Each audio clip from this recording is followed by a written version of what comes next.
Hey everybody, welcome back to episode 3 of the Evolve to Perform podcast. Today's episode, we're going to be talking about why everybody needs a physical therapist in their life. Wait a minute. Everyone needs a physical therapist in their life? I think so.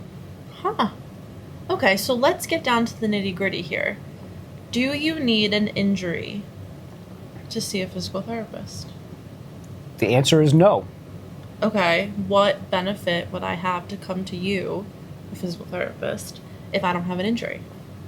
Well, I think that the benefit of you coming to see a physical therapist if you don't have an injury is that, one, we can do a lot of things to kind of help screen out and filter out if you are at risk for some things.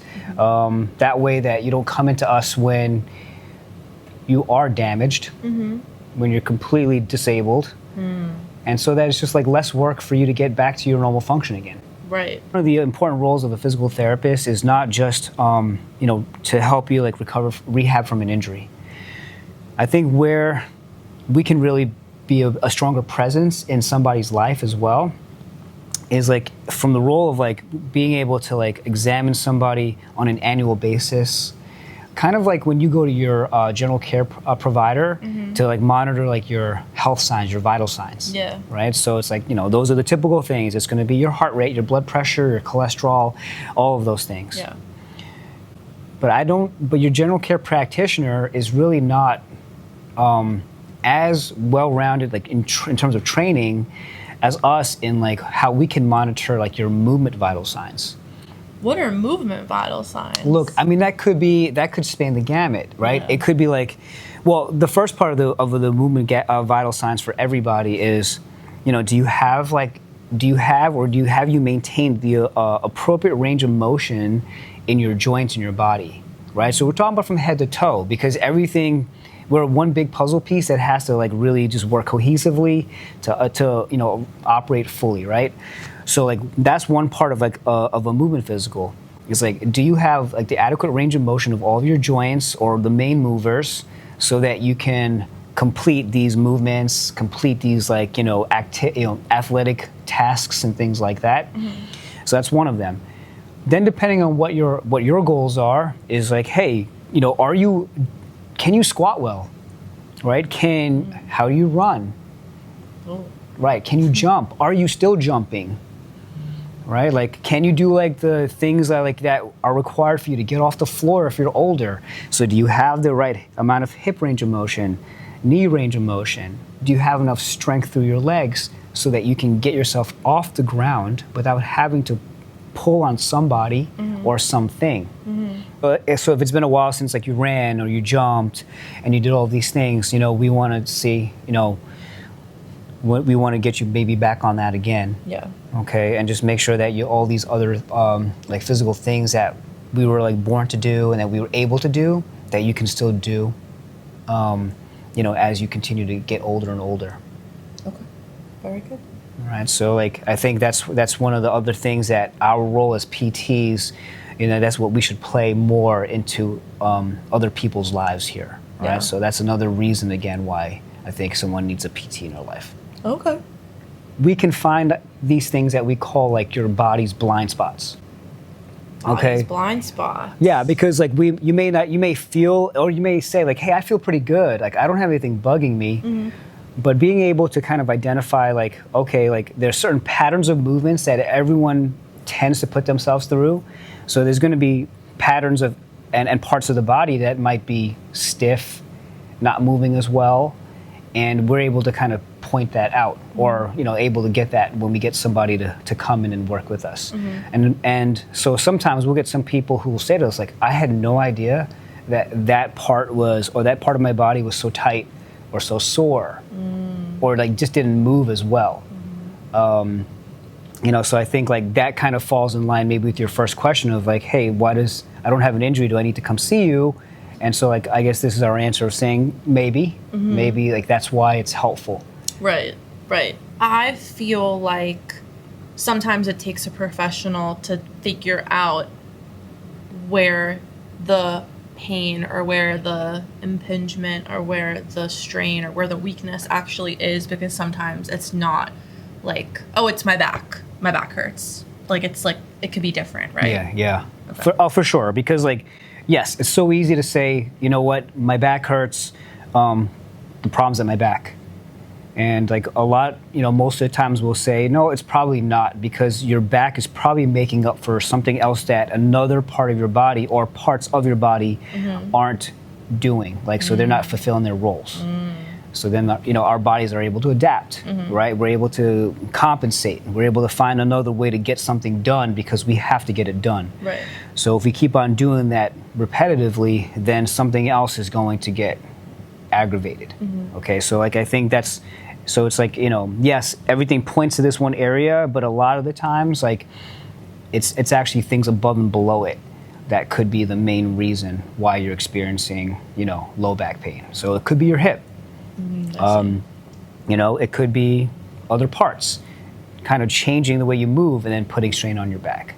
And the best way to tell what causes an injury is a previous injury. That's right. What are some green flags that we can look for when we're trying to find a PT? What are some good things that we should look out for?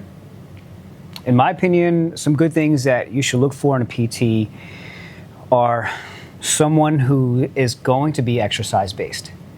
Okay, what does exercise-based mean? Well, meaning that, like, when I say exercise-based, I'm really saying that you want someone who's going to know how to appropriately introduce load and resistance back into a program. Okay, so what we'll find out, what we'll learn from other people who come in to see us, if they've gone somewhere else or if they've tried something, is they'll always hear, like, I tried to rest, or I just did a lot of stretching and I was on the treatment table for the entire time. And, that doesn't complete the puzzle in my opinion, because yes, okay, fine, rest is very good. We need to kind of calm things down. Stretching is important, especially if things feel tight and you just feel, apprehensive about moving. But we always want to make sure that we finish it up with something that's intentional on how to relearn how to use the body. So is it adding more resistance to an exercise or a movement that is something that we do on an everyday basis, and then how do we continue to challenge that? So it's like, hey, we're not just doing something that's like, so physical therapy is not just like stretching and have someone massage you on a table. It has to look like you're also working with your personal trainer and starting to introduce weight and resistance and a challenge, okay, to rebuild your body. Okay, so that's one of the green flags, I guess, that you want to look for in a PT. Another one too is like having someone that understands what you do because they also do it. Doesn't mean that you need someone who's doing like that particular activity, but someone who understands the movement, someone who understands the stress that's required for you to make like an adaptation and a change. Someone that's physically active and a CrossFit professional. Well, I mean, just someone that appreciates movement, values it, understands like that is also one piece of the solution, right? To get over a hurdle. So it does require like some like mental grit, some physical grit here, in order to just not even get back to baseline, but beyond that, right? Because that's why you're coming. You're not just saying, here, I want to get back to, being able to walk without pain and being able to bend down and pick up my shoes without fear that my back's gonna get thrown out. Like, we want to say, hey, what else do you want to do? We want you to be able to go beyond that. I can pick up my kid. I can pick up a case of water from Costco. I can pick up some weights, without having to just fear that something like this is going to happen. So I feel like that's another green flag, is looking for a PT that wants to make you even better and is not just focused on fixing what you're coming in for. Yeah. Like putting a Band-Aid on it. Yeah, well, putting a Band-Aid on and just being like, hey, all right, we got you back to like just living like everyday life. Like, that's good. Good enough. Right. That's like to me, that's not good enough. Right. Like, we want to make sure that you can build up some reserves and that you can like just go beyond, a little bit more than what's normal. So that it's always like reassuring to know that you have that backup. It's like driving. It's like taking a long road trip. What? I love the analogies. Well, I mean, I was gonna be like, put some money in your insurance policy. There you go, right? So yeah, so instead of like we'll talk about bank accounts, like it's like if you're going for like a long car ride, and you don't know when the next time is you're gonna find a gas station. So like maybe you want to just like carry like a extra like tank of gas, like in your car. Yeah. So it's like you want to know that you have extra reserves, like that your body can physically have that extra reserve built into it, so that if you ever run to like an emergency or you push yourself beyond, your limit, that you can handle it and not get broken. I mean, I think just in general too, like, I think kind of ties in is like to just not getting to just doing just enough, but I mean like someone who's like personable. Who like cares about and who really cares about like your progress, like who doesn't just go through like the mundane steps of like, okay, this is your problem. Someone who like sees you as a person and not just as like another number or a patient. I think to me that's really important, because then that allows, that really creates a bigger sense of buy-in. Yeah. Like, hey, like I want to do this, like, because you get me. Right. Right? Like, so it's just like, I think we're, so you get me, you understand what I'm trying to do here, and you're going to be sensitive to that as well, and you'll help kind of help motivate me to some degree, Right, and I feel like that even starts from the first step of our personal intake process of like, I'm the one that asks all the questions. So some of the questions that, and like I didn't come up with these questions, I think you came up with these questions. Some of the questions that I ask that I feel like some people are like, oh, haven't heard that one before, is how active are you? How many days a week would you say you work out? What do you do to stay active? What do you do for work? What are some things that you specifically can't do right now? So it's not just, oh, it's bothering you. How long? What part of the body? It gets a little bit more of a full picture, so that, like what you're saying, so that we're able to more fully understand what someone's coming in for, so that it's not just, oh, your back was hurting, done. It's like, oh, they can't pick up their kid, like we need to help them and build them up in a way that isn't just, okay, you're out of pain, you're done. Yeah, and that reminds me too, like now that you said that, we have to also factor in all the other lifestyle factors. Right. So it's not just focusing on like, okay, your back pain and this muscle's tight and this muscle's weak. Like, what are some of the other factors that you're, how are you living your life that could be potentially contributing to this, or what can help alleviate this? Right. So coming from like a holistic approach, I think is really important there too. So it's not like, okay, come in, let's put heat on you, let's put stim on you, and then let's make sure you've got enough Advil in your body to kind of calm things down. Like, but are you doing the other things? Like, are you eating appropriately? Are you sleeping the right way? How are your stress levels? How can we help you with maybe controlling your stress levels, so that, you feel better? Right. Are there any red flags that we should be looking out for? I think we touched on it a little bit, but yeah. If you're going into PT and you're either doing like the same exercises that you've been doing for weeks on end, if you're spending the entire time like just on the treatment table, so like so say for example, if you are somebody who is like a long distance runner, and you've come in with like with either like a knee injury or lower body injury, and your entire session is like spent on the table with someone stretching you, and then you're doing exercises on the table with like a light ankle weight or resistance band, that probably like to me doesn't match up with the physical demands that you need, or that you need to build up to for running. And so if you're doing that for weeks on end, that might be a little bit of a red flag, or just not the most efficient use of your time. Right. And let's touch on that a little bit as well, because I feel like you personally, as a physical therapist, when someone has surgery or when someone gets injured and they come in for PT, you're pretty aggressive about what they can do right off the bat, within reason. You're not like, oh, go hurt yourself. Like, you're safe about it, but you are aggressive. Like, you do push people, because they can handle it, even if they feel like they can't. Yeah, I mean, I think so. I mean, and Jordan means aggressive in the nicest way. Yeah, I'm not like, he's not yelling or screaming or like forcing people against their will, but we do train some pretty serious athletes here and they want to get better as soon as possible. And I feel like the proof is in the pudding, where you push people pretty hard and the results are, they speak for themselves. Thanks. I mean, Hey, you're welcome.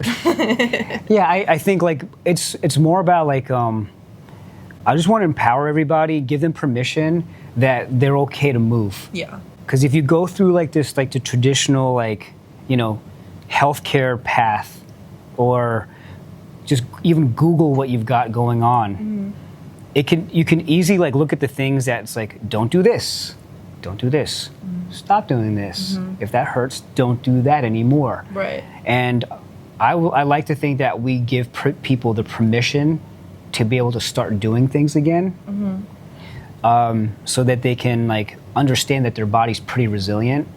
Okay, it heals, right? So it's not like once you're broken, you're completely broken most of the times.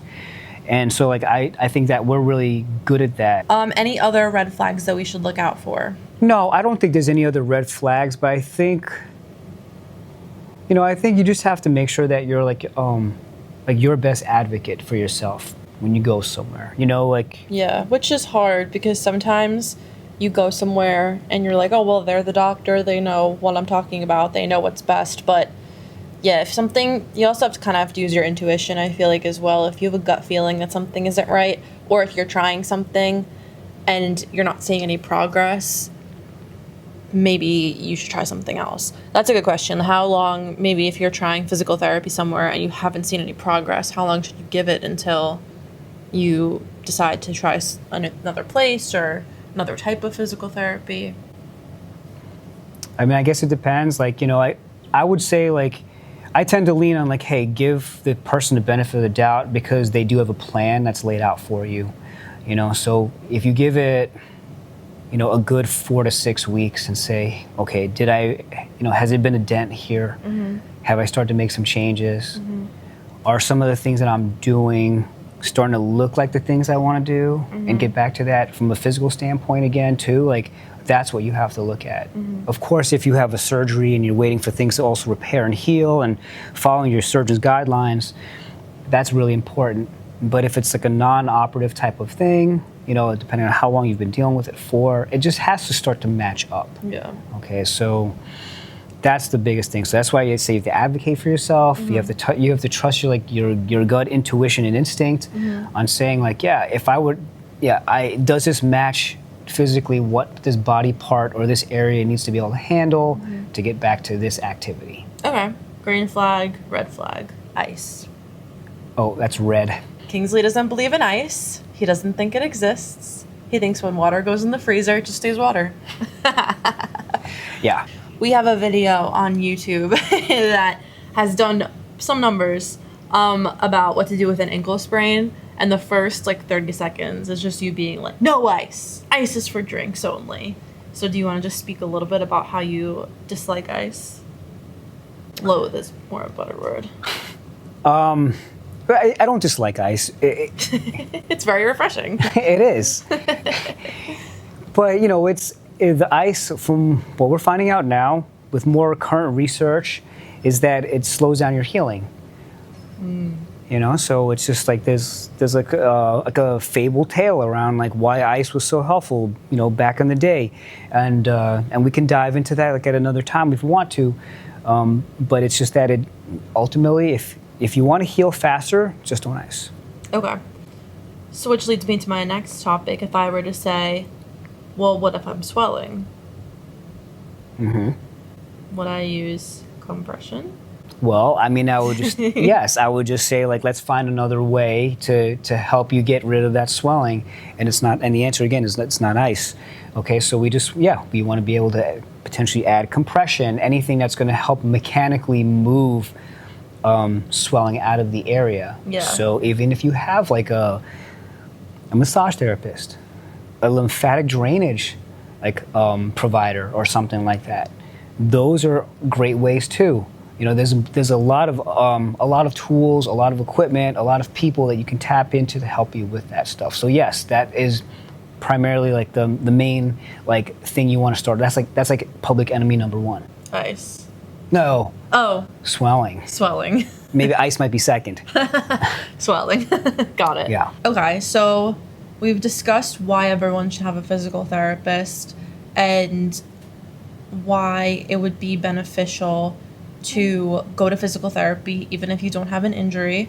Are there any other reasons why having and building a relationship with a physical therapist might be really beneficial for you in the future? Yeah, I think so. I think some of the benefits are like, instead of having to go to urgent care, or like wait maybe a little bit longer to find like a specialist, like an orthopedist. I think it's good to have a PT on speed dial so that you can come in, have them evaluate you, get a better feel for what's going on, and then potentially even give you like some exercise and some things that you can do to speed up that healing process, right? Because like I'm sure that you guys have had experiences where you've sprained an ankle, twisted a knee, or sprained a knee or something like that, and you've had to wait several weeks to find that orthopedist who could see you because their schedules are so busy. In the meantime, it's like, what do you do during that time to, one, get out of pain? Yeah. Right? Understand what's going on a little bit better. And then like also like, what can I do? So it's like you could potentially be spending a period of time just in limbo, and you're like, I'm not comfortable. And what can I do? Right? Because like during that time, it's very easy for us to like start to atrophy and get weak. Yeah. It's like about 72-hour window of like when your muscles will start to get weaker, and they will physically also start to get smaller, right, and shrink after an injury. Yeah. So coming to somebody who already has an idea of what your past history is, which is going to be your PT, right, and have them there's someone that's familiar with you. So the benefit of that is you get someone who spends more time with you too, has a chance to really look at you. They really understand your history, and I think that's why I think that's one of those benefits. Yeah, definitely. And I've seen that too, where we'll have people that have been old clients of ours or even just personal friends come in because they're in pain and they're not really sure. Sometimes you're not even sure who to see or what could be wrong, or I don't know if I should do this or that. So I've seen people come in and then you're like, oh yeah, you need to go to an orthopedist, or you need to go to get imaging done, or you need to do X, Y, and Z. And like, you'll never say like, oh, I know what this is, because you're not an orthopedist. But of course, you do have your professional opinion. And I think always people leave feeling better than they came in when they're in pain like that. And we're able to get people in pretty quick. Yeah. Well, we're definitely able to get people in quicker than having like that wait, that 1 to 2 week wait of like going to an orthopedist and things like that. Yeah. So it's just like either to confirm or deny something, if we need to outsource it immediately to find somebody, like, we also do have maybe some contacts that we can help with like getting you to see somebody a little bit sooner, which is also very helpful, because it just stinks being in a limbo and not being sure what's going on. Yeah. What if people feel like PT has failed them? What would you say to those people? Maybe you just need to find the right fit. Okay. So I wouldn't bail on it. I wouldn't give up on it. I think it's just like you just have to find that right person that kind of their message resonates with you. You have a good rapport with them, because not everybody's for everybody. Right. All right. So like everyone has like a different approach, a different different chemistry. I mean, just in general. Yeah. So I wouldn't bail out on it. I would try to just exhaust your options of trying to go to other people, get different opinions, because there are going to be a bunch of providers out there who have a completely different philosophy, and I don't think either one is better than the other, because it's all meant to help you.